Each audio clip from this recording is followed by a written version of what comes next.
Geçinebiliyor musunuz? Geçinemiyoruz. Asgari ücret açlık sınırının altında. Asgari ücretin en az 30.000 olması lazım. Yeni asgari ücretin. Zaten zamlarla birlikte hepsi eriyor. Dolayısıyla asgari ücrete yapacakları zam enflasyonla birlikte eriyip gidecek. O yüzden bence hükümetin biraz bu konuda işçilerin yanında olması lazım. Evliyim, kiracıyım, bir çocuğum var. Tabii ki zorlanıyoruz.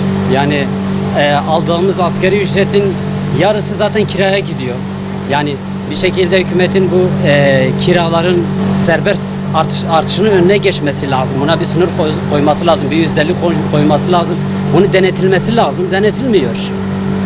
Herkes keyfi yüzdelik zam yapabiliyor. 3 milyar olanı 10 milyar yapabiliyorlar.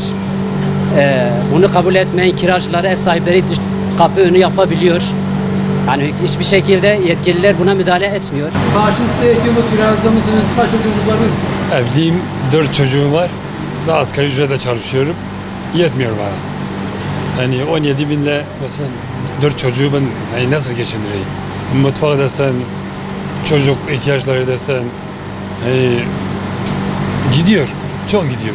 Vallahi artık yani ne kadar olacağını bilemiyorum ama artık yani geçinmek istiyorum artık.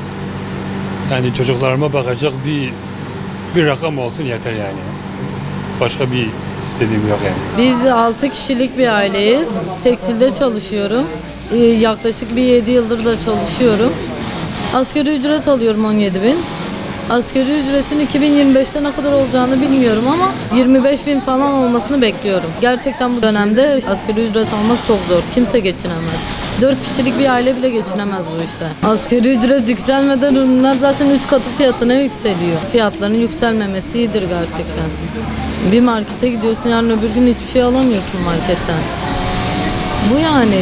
Kalk bir süt almaya çalış, alamazsın. Ev dolayı ben tek çalışıyorum. Babam hastadır. Bir de asgari ücret yetmiyor. Çok uçmuş. Şeyler alamıyorum. Ne sorsak pahalı diyorlar. 25-30 ancak yeter. Bununla beraber fiyatları artmasın artık. Yetişemiyoruz artık, yapamıyoruz artık.